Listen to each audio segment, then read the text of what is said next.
Today I'm going to show you how to draft a stand collar. I want to make one for my mini dress form, Hilda, who is feeling like her neck's a little bit cool. So we're going to make a stand collar for her. And to do that, we will need our front bodice and our back bodice, but we're not going to be tracing these. The reason that we need them is we're going to have to take measurements, and you're going to want to use a tape measure for this purpose. What you're going to want to do is measure your front neckline. You're going to want to use your tape measure or measuring tape, however you refer to it, on its edge, and you'll want to measure your front neckline. Now, because I'm using my Hilda blocks, this is going to be half the size of what yours might be. She is 5.8. I'm going to write this on here for next time so I know. 5.8 centimeters, which would be 11.6. And then the back neck is 4.2, which is 8.4. Okay, so that gives me a grand total of, I'm just going to write on here, total neck line. 10. 5 plus 4 is 9.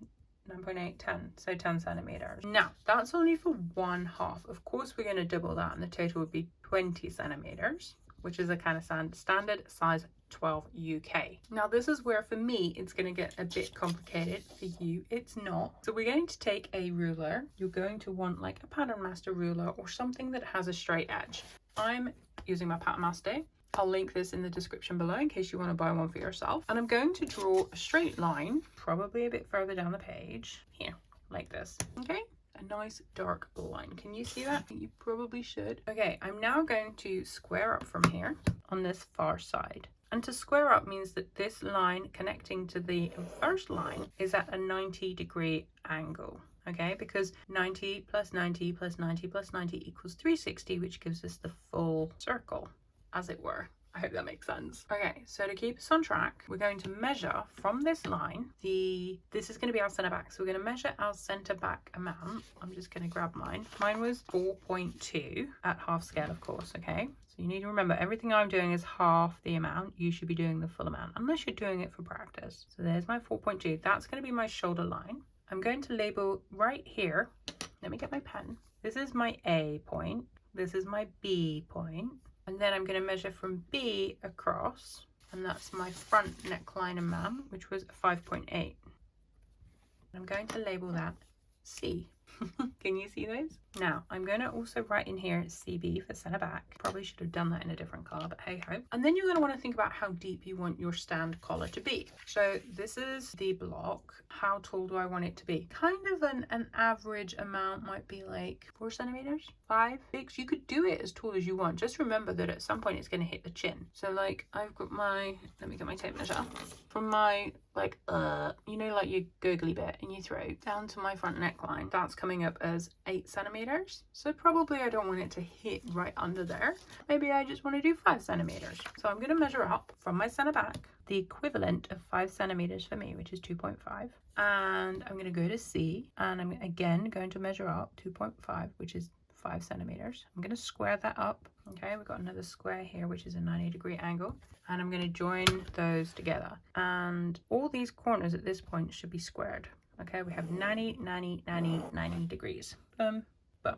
Now we've got A, B, C. We're going to call this one D, and we're going to call this one E. Now, we are aware that my full length should be 10 centimeters, which is 4 inches, for those who don't know. I'm going to get a different pen so you can see this more clearly. And I'm going to divide that into quarters. So half of 10 is 5, and half of 5 is 2.5. If you're working in inches, then you've probably got like 1 inch, 2 inch, 3 inch, 4 inch, approximately, because there's like 2.504 centimeters to an inch. Then I'm going to square up from these points with a dotted line, because I just want to use them for reference, because we are going to trace this off. You don't have to, but I like to. When I've got something that works, I like to keep it as a development pattern. That way I don't have to make the pattern over and over and over again.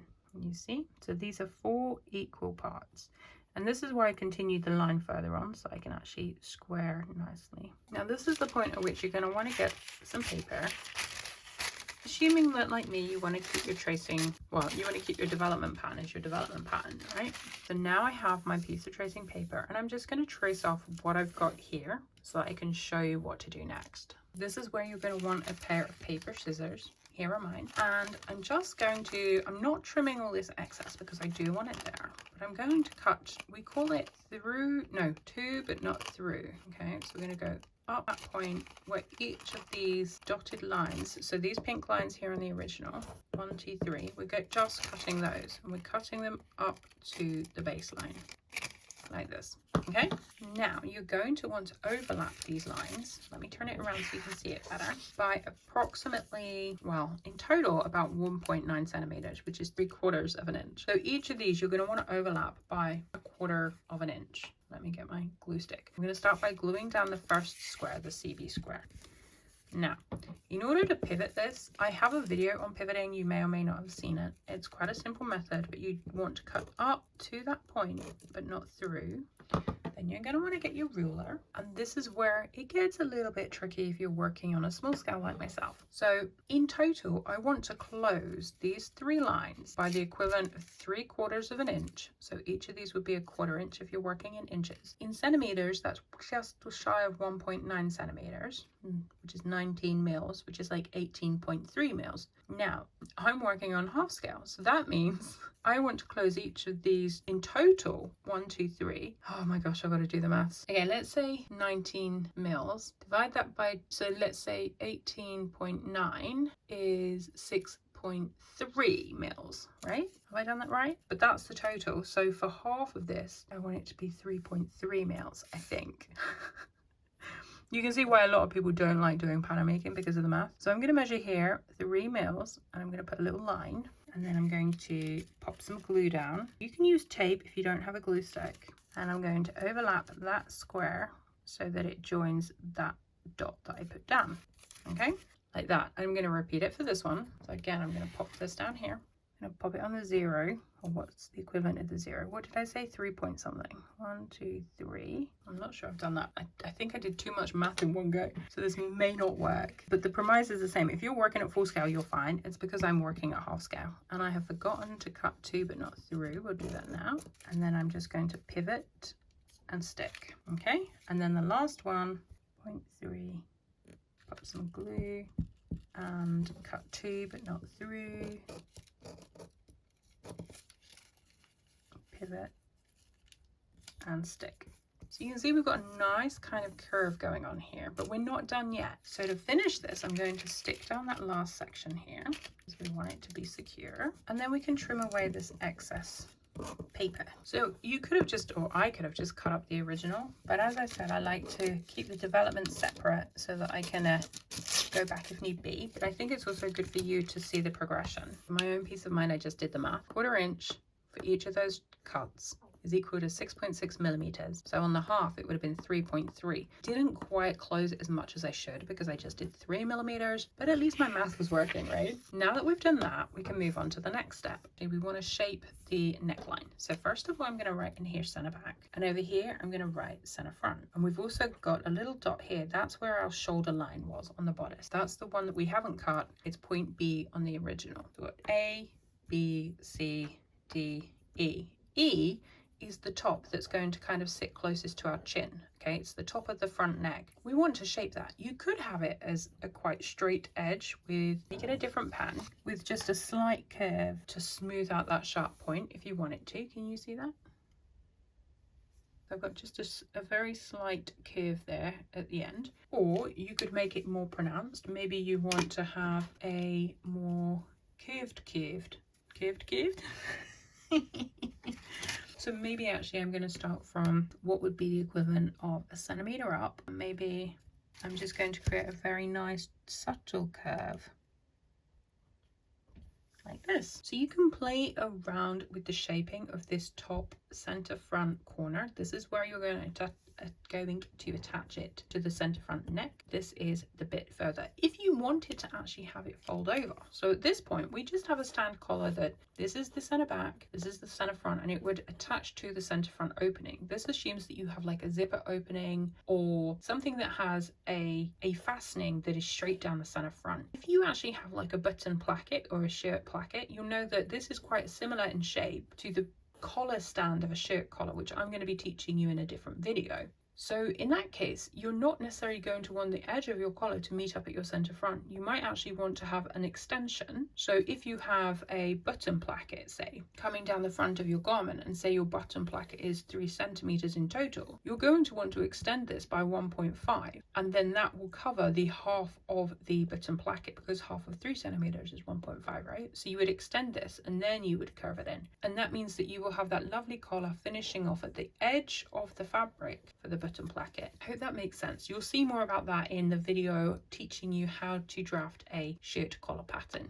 So don't fret about that for now. So in order to give Hilda a collar, we're going to trace this off. We're going to trace it off twice. The first time we're going to follow exactly the lines. We're going to make sure we have a nice curve along here. We just want to like smooth that edge because it's quite a sharp point. I mean, you can't really see it so much on mine because mine's half scale, but on yours, if it's a full scale, you're going to notice a bit of a joint. So just smooth that off nicely. Make sure you're marking all your notches. So if you have extended it, you'll have a center front notch, you've got a shoulder notch, and then a center back notch. This is going to be cut on fold unless you double it over and you create a pattern piece in one, in which this case would be your straight grain. You're also going to want to smooth out this line here, this line here, and this line here where we've overlapped them. For this, because it's half scale, again, it's quite smooth, but you may need to just tweak yours a little bit. Then what you're going to do is you're going to trace that off and you're going to name it under collar. Right, your under collar, it's a stand collar, but it's the under collar. You're going to write down the size, you're going to say that it's cut 1 self, and you're going to say it's cut 1 interfacing, because this is the part that will sit closest to your neck and it gets interfaced. Then you're going to cut a second one, trace off the second one, and you're going to make this section here. Let me get a different pen. Along here, this is the top of your stand collar, and you're going to want to make it between 2 millimeters and 10 millimeters bigger. Now the amount, again, will decide, the amount you decide upon rather, will depend largely upon the type of fabric you're using. If you're using something like an organza, you can use less. If you're using something like a wool boucle, you would use more. The reason that we add this extra is once it's sewn, the top collar to the under collar, there's kind of like an excess amount of fabric. Let me zoom you out because my hands are so large on the screen. There's an excess amount of fabric, and when you press it after you've sewn it, you're going to roll with your hands. You're going to roll that fabric seam under, and by having a top collar that's just slightly bigger along the top of the collar, it just helps that seam to roll nicely. And then that's it. You'll have an under collar, you'll have a top collar, you'll add your seam allowance. I always add a centimeter by standard because that's how I've always worked, with a centimeter seam allowance. You might find that actually as you're going around this curve on the collar that you only want to add 0.5 centimeters. It's up to you. One thing to note is once you do sew around it, you'll clip into this curve so that it lays flat, and then you'll press it. And you can then top stitch it around it as well if you want to. But I'll show you the finished piece once I have cut off these pattern pieces for myself. I'll trace them off, cut the fabric, and then I'll come back to show you. Here we have them, the 2 pattern pieces. You can see that my top collar, so there should be no change to the center back or the lower edge of your stand collar, okay? But the top, as you can see on mine, is slightly bigger, okay?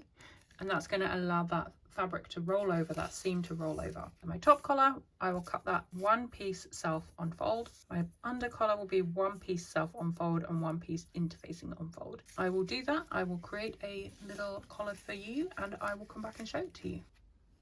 Ignore my wonky stitching. It's really hard to sew half scale with like a 0.4 millimeter seam allowance. I don't know how people make Barbie clothes, but that is the stand collar. You can see it meets at the center front. I should have added seam allowance to my bodice, but I didn't think to. Yeah, so there you go. Let me know how you get on drafting your own stand collar.